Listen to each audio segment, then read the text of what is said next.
Piles কি বারবার হচ্ছে? এটি দুর্ভাগ্য নয়। পাইলস বারবার হচ্ছে মানে আগের চিকিৎসা ঠিক হয়নি, সার্জারি ভুল ছিল বা ওষুধ ঠিক ছিল না, এই কথা 90% মানুষ বিশ্বাস করেন। কিন্তু সত্যিটা জানলে আপনি হয়তো চমকে যাবেন। কারণ এটি দুর্ভাগ্য নয়, এটি কিছু ভুলের ফল। আপনি কি জানেন কেন কারো পাইলস একবার সেরে গেলেও আবার ফিরে আসে? কেন ওষুধ খেয়ে সাময়িক আরাম হয় কিন্তু কয়েক মাস পর আবার রক্ত পড়া শুরু হয়? আর কেন কিছু কিছু মানুষ সবকিছু ঠিক হয়ে যাবার পরেও আবার বলে, ডাক্তারবাবু আবার হয়ে গেল? এগুলি কি শারীরিক দুর্বলতা, নাকি বয়সের দোষ, নাকি এমন কিছু কারণ আছে যেগুলি আমরা প্রতিদিনই নিজেরাই করছি কিন্তু বুঝতে পারছি না? উত্তরটা সহজ নয়, কিন্তু চলুন খুব সহজ করে বুঝি। পাইলস মানে শুধু রক্তপাত বা মাংস বেরোনোই নয়। পাইলস হচ্ছে মলদ্বারের ভেতরের রক্তনালীগুলির অস্বাভাবিকভাবে ফুলে যাওয়া। এখন প্রশ্ন, এই রক্তনালীগুলো বারবার কেন ফুলে যায়? কেন পাইলস তৈরি হয়? এর তিনটি প্রধান বৈজ্ঞানিক কারণ।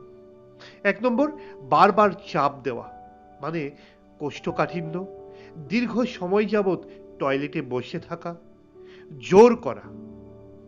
2 নম্বর, ভুল চিকিৎসা, অর্থাৎ শুধু মলম, শুধু ব্যথার ওষুধ, কিন্তু মূল কারণ ঠিক না করা। আর 3 নম্বর, ভেতরের পাইলসকে একেবারে অবহেলা করা, যেটা বাইরে দেখা যায় না কিন্তু ধীরে ধীরে সেটি ভেতর থেকে বড় হতে থাকে। গুগল বা ইউটিউব যেটা বলে খাবার বদলালেই সব ঠিক হয়ে যাবে, এটি অর্ধসত্য। খাবার গুরুত্বপূর্ণ, কিন্তু পাইলস শুধু খাবারেরই রোগ নয়। তাহলে এখন ভয়টা কোথায়? দীর্ঘদিন রক্তপাত হলে রক্ত স্বল্পতা, দুর্বলতা, মাথা ঘোরা, শ্বাসকষ্ট পর্যন্ত হতে পারে। আবার সব রক্তপাতকে পাইলস ভেবে ইগনোর করলে অন্য মারাত্মক রোগ লুকিয়ে থাকতে পারে, ফলে সেই রোগটি বড় আকারে আত্মপ্রকাশ করতে পারে। বারবার পাইলস হওয়া মানে ভেতরের গঠনগত সমস্যা আনট্রিটেড থেকে যাচ্ছে, সেটিকে সঠিকভাবে চিকিৎসা করা হয়নি। অর্থাৎ এবার তার পূর্ণাঙ্গ চিকিৎসা করার সময় চলে এসেছে। আবার কিছু মিথসও লুকিয়ে আছে, আমাদের সমাজের রন্ধ্রে রন্ধ্রে লুকিয়ে আছে।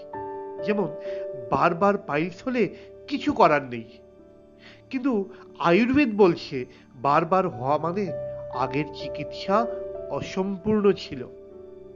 আমি প্রায় প্রতিদিন আমার ওপিডিতে, আমার ক্লিনিকে এই কথাটি শুনি, ডাক্তারবাবু এটা তো আমার ভাগ্য। কিন্তু প্রায় 20 বছরের চিকিৎসার অভিজ্ঞতায় আমি নিশ্চিতভাবে বলতে পারি, পাইলস বারবার হওয়া ভাগ্যের রোগ নয়, এটি ভেতরগত কিছু জিনিস বোঝার অভাবের রোগ। কিছু স্টেপস নেওয়ার অভাব ছিল, তাই সেটি বারবার হচ্ছে।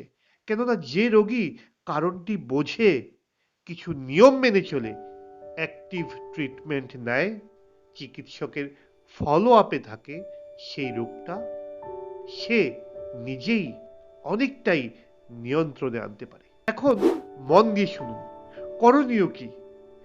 নিয়মিত চাপ না দিয়ে মলত্যাগ করতে হবে, জল, ফাইবার, সময় মতো টয়লেটে যাওয়া ও সঠিক স্টেজ অনুযায়ী চিকিৎসা করতে হবে। কি কি একেবারেই করবেন না? যেমন, বারবার বেশি পরিমাণে লেক্সেটিভ বা জোলাপ জাতীয় ওষুধ খাবেন না। নিজের ইচ্ছে মতো মলম লাগাবেন না। রক্তপাতকে স্বাভাবিক ভেবে চিকিৎসা না করা আরেকটি ভুল। আর কখন চিন্তা করবেন? যদি 7 দিনের বেশি রক্তপাত হয়, ওজন কমে যায়, উপসর্গগুলি বারবার ফিরে আসে, তখন চিন্তা করতে হবে। সে জায়গায় চিকিৎসকের পরামর্শ নেওয়া বাধ্যতামূলক। দোকান থেকে ওষুধ খেলে হবে না। আর তাতেও যদি কাজ না হয়, ছোট্ট একটি অপারেশন করে নিলেই হলো। এই ভিডিওটি আপনাকে সচেতন করার জন্য, অর্থাৎ পাইলস মানে জীবন শেষ নয়, কিন্তু অবহেলা মানে সমস্যাকে বড় করা। আপনার শরীর আপনাকে সংকেত দেয়, সেটি শুনতে শিখুন আর সেই অনুযায়ী চিকিৎসাও নিতে শিখুন। আমরা এই চ্যানেলে আমরা একটি মুহিম নিয়েছি, পাইলস এডুকেশন ইনিশিয়েটিভ নামে। আমরা জনগণকে বাংলা ভাষায় পাইলস, ফিস্টুলা, ফিশার, পলিপস এবং মলদ্বারের বিভিন্ন রোগ সম্পর্কে সচেতন করব। আপনাদের জানাবো আপনারা কি করবেন, কি করবেন না, কখন অপারেশন করবেন, কি সমস্যা হতে পারে ইত্যাদি বিভিন্ন বিষয় নিয়ে আমরা আগামী দিনগুলিতেও ভিডিও তৈরি করব।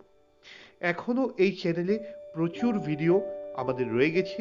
আপনি চাইলে আপনার সমস্যা অনুযায়ী সেই ভিডিওগুলিকে স্ক্রল করে আপনি সঠিক ভিডিও, আপনার উপযোগী ভিডিওকে আপনি দেখতে পারেন।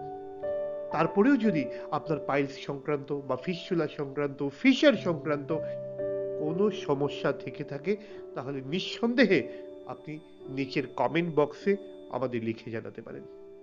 খুব বেশি সমস্যা থাকলে আপনি আমাদের সঙ্গে অনলাইনে অ্যাপয়েন্টমেন্ট নিয়ে আমার সঙ্গে সরাসরি কথা বলতে পারেন।